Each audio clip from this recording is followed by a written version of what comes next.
Começando agora mais um E-Show. É empreendedorismo, é inovação, é você, à frente do seu negócio. Hoje você vai ver o terceiro episódio da super série com Luciana Balbino, a destemida desbravadora. Nesse episódio você vai ver como a Luciana se tornou a primeira mulher a concluir um curso superior dentro da comunidade. E depois incentivou várias outras. Daí nasceu a ideia da escola de artesanato e o artesanato para turistas na comunidade. História espetacular. Vamos ver a Luciana? Então, vamos com a gente!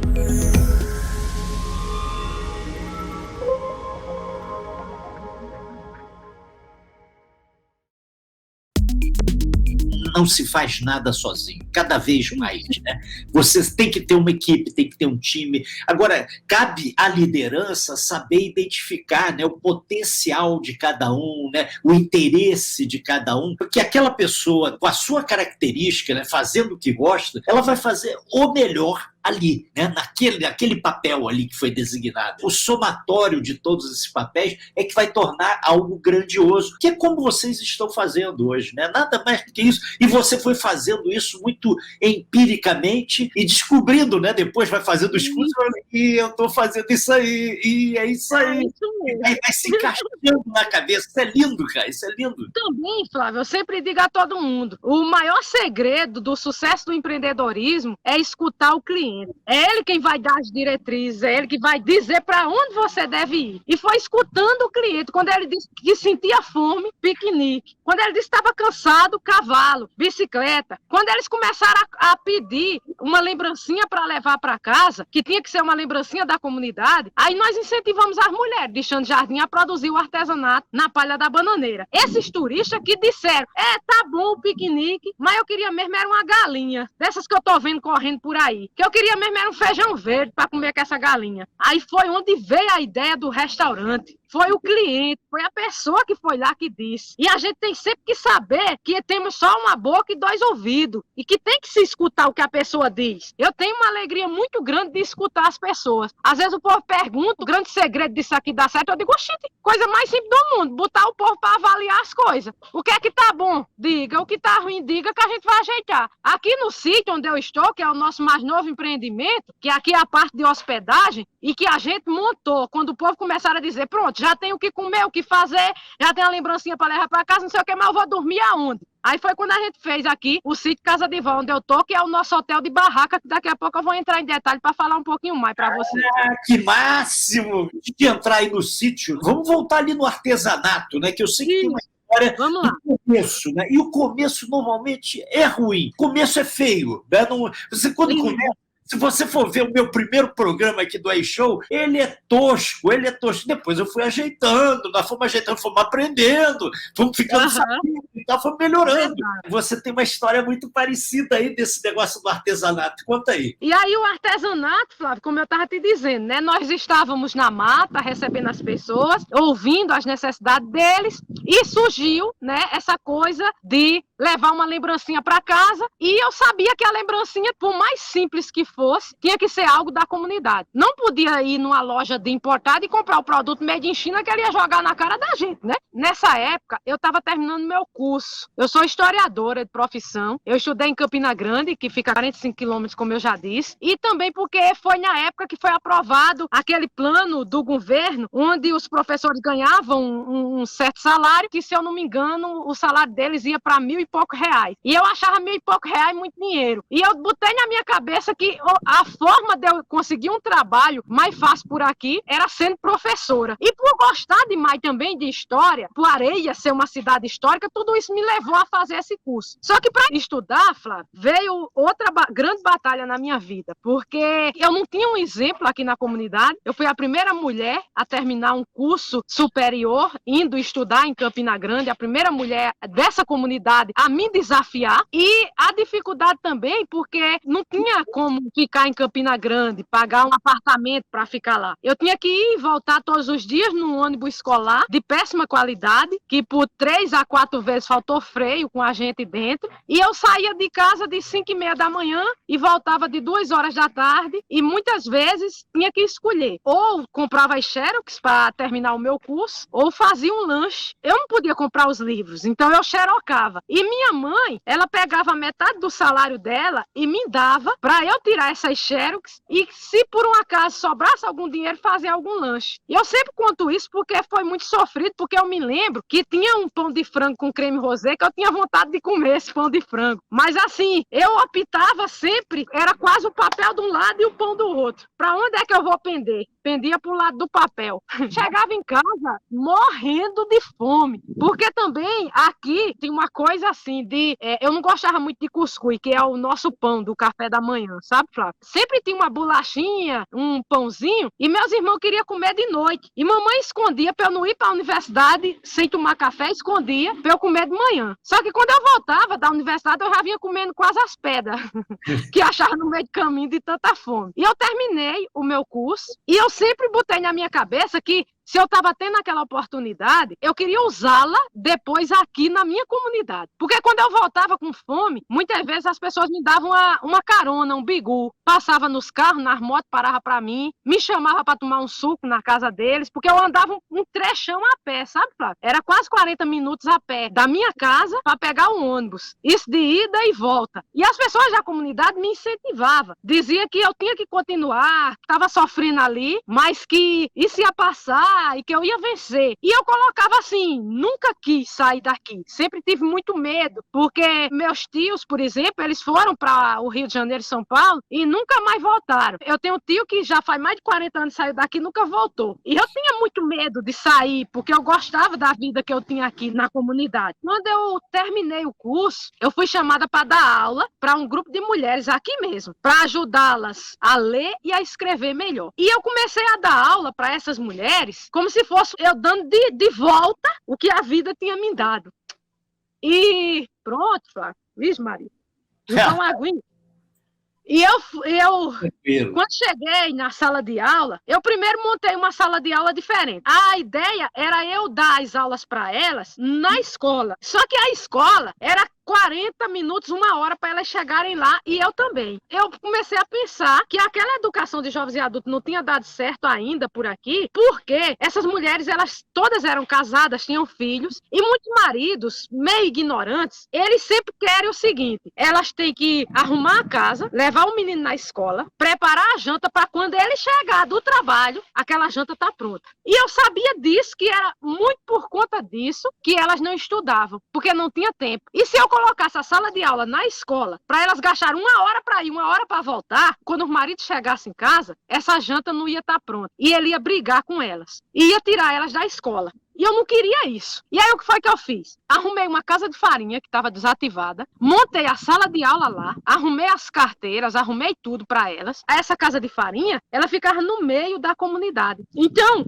ao invés de gastar 1 hora para as pessoas irem, elas gastavam 5 minutos, 10 minutos. E aí era para começar a aula de 1. Eu dizia: só precisa você chegar aqui de 1h30, depois que tiver levado os filhos de vocês para a escola, e quando for 3h30 eu libero vocês para ir pegar os meninos e fazer a janta por marido de vocês não brigar. Dessa forma, eu comecei com 20, terminei com 19 alunas, o curso de 2 anos. Uma saiu por problemas de saúde. Só que quando elas chegaram na sala de aula, essas minhas vizinhas, eu nunca imaginava que elas iam ter vergonha de mim, porque eu era professora. E quando elas chegavam lá, elas tinham vergonha de dizer o próprio nome. E elas só faziam balançar a cabeça, que nem lagartixa, e olhar para baixo assim. E não me encaravam. E aquilo doía em mim, porque eu não consigo entender, porque o fato de você ser da zona rural significa dizer que você não pode olhar de frente para as pessoas. Eu nunca gostei disso. A minha luta ao longo de toda a minha vida sempre foi para que as pessoas falem lá dentro do grupo de jovens da associação, todo dia que a gente tem reunião, todo mundo tem que falar alguma coisa,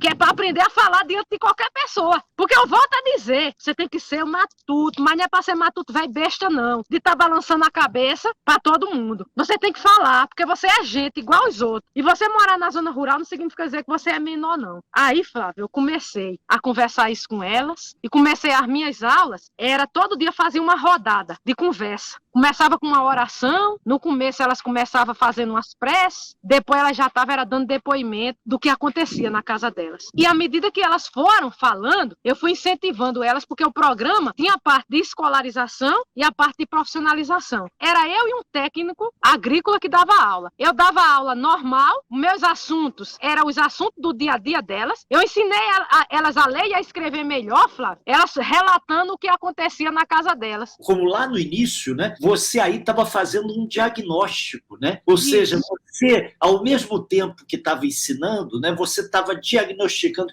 como é que é a vida dela, como é que acontece, quais são as dificuldades, como é que a gente pode ajudar, como é que pode mostrar para ela os caminhos, mas você precisa conhecê-las melhor, né? Não adianta chegar lá e começar a dar aula, simplesmente a mostrar e deixar a pessoa. Você precisava conhecê-las primeiro. Mas continua, tá bom demais, tá bom demais. E aí, Flávio, quando, por exemplo, se uma delas chegasse com dor de dente, aquele assunto ali era o assunto da minha aula. De onde é que vem a dor de dente? Por que é que ela não escova os dentes direito? Em português, vamos fazer o texto aqui dessa dor de dente. Em matemática, quantos dentes você tem? Se você perder tantos dentes, quantos dentes vai ficar? Em ciência, de onde vem aquela cárie? Em geografia, onde é o lugar que tem as pessoas com menos dentes? E era assim que minha aula nascia. Era desse jeito, relacionada ao dia a dia delas. E eu sei, Flávio, que no meio dessa brincadeirinha, eu dando minhas aulas e o técnico ensinando para elas a parte, por exemplo, cada um de vocês tem que ter uma horta no quintal da casa. Como é que faz essas hortas? Cada um fez sua horta no quintal da casa. Quando tinha muitos produtos, a gente fazia uma feira, chamava o povo da comunidade, vendia esses produtos. Cada uma tinha seu pequeno pomar, cada uma tinha suas ervas medicinais no quintal de casa. Quando elas aprendiam alguma coisa, como por exemplo, plantar em curva de nível, eu mandava elas fazerem uns cartazes e levava elas para apresentar na reunião da associação. As pobres tremiam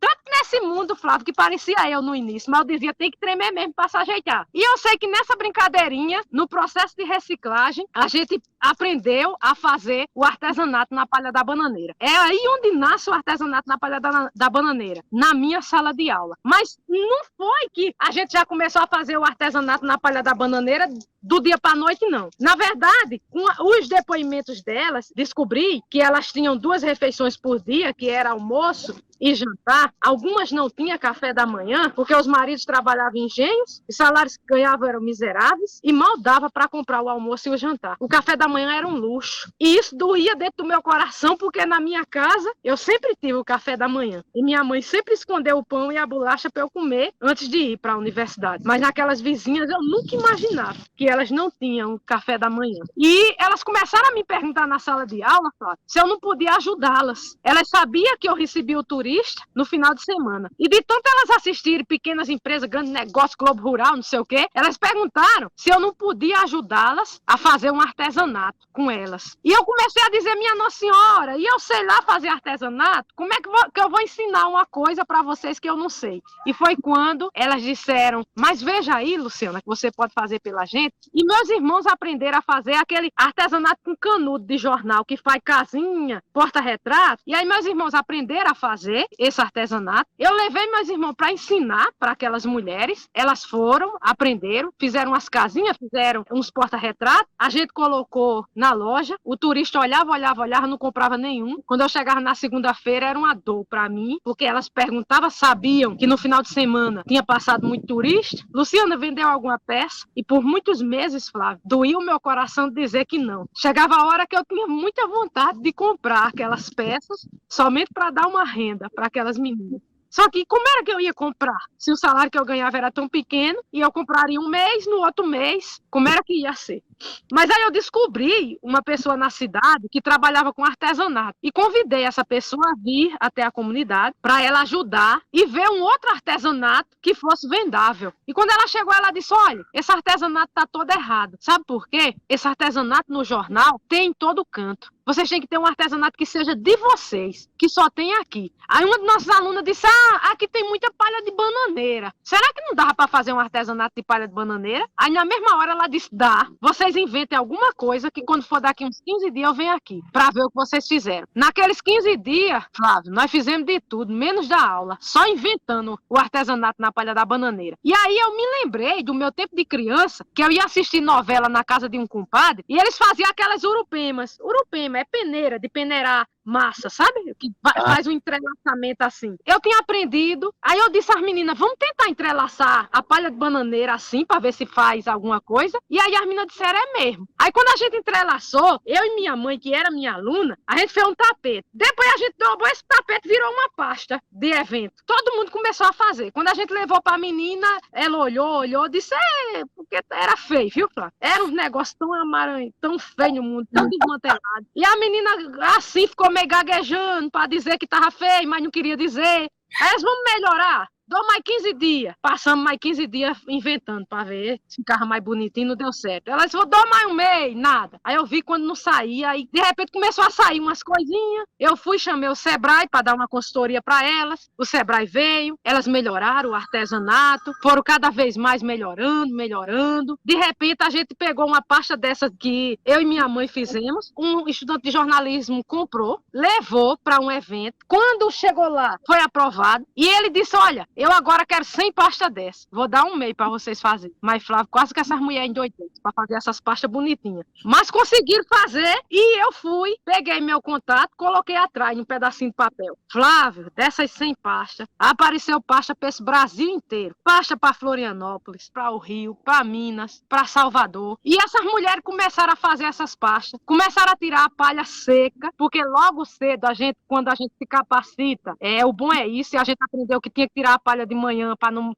matar o pé de bananeira. Aprendeu a fazer um produto sustentável. Sustentável, eu ia falar isso, exatamente. Ou seja, ao mesmo tempo que você está utilizando, né, aquela matéria-prima, você cuidar, né, da origem, né, que o que está te fornecendo, a natureza está te fornecendo, né? Isso é bacana. Exatamente. E foram fazendo e aparecendo encomenda. À medida que aparecia encomenda, elas tiravam as palhas. À medida que tirava as palhas, faltava as palhas, ia buscar em outros lugares mais distantes. Começou os maridos a ter uma ciumeira, começaram a dizer: esse artesanato ou eu. Graças a Deus que elas escolheram o artesanato, Flávio, porque hoje, graças a Deus, eu tenho minhas alunas, hoje tem a carteirinha de artesã, hoje elas têm uma profissão, hoje elas têm a geladeira que sonharam, a televisão que sonharam, elas têm o piso da casa que sonharam, o sofá que sonharam, fruto do trabalho delas.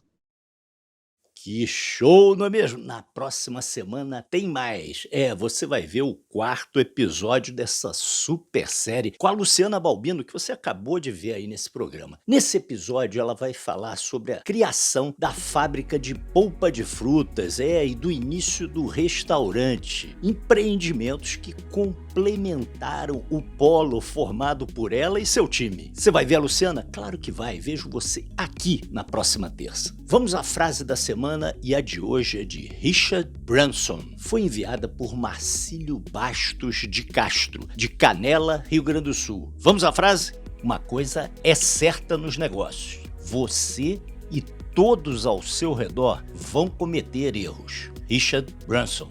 Valeu, grande Marcílio! E você aí, manda sua frase também, nós vamos encerrar o próximo programa com ela. O endereço tá aqui, ó. Agora, se você tá aí no YouTube, vai lá, comenta, critica, o programa é seu. E olha, foi muito bom ter você aqui com a gente no E-Show, o seu canal do empreendedorismo e inovação. Até a próxima semana aí. Forte abraço!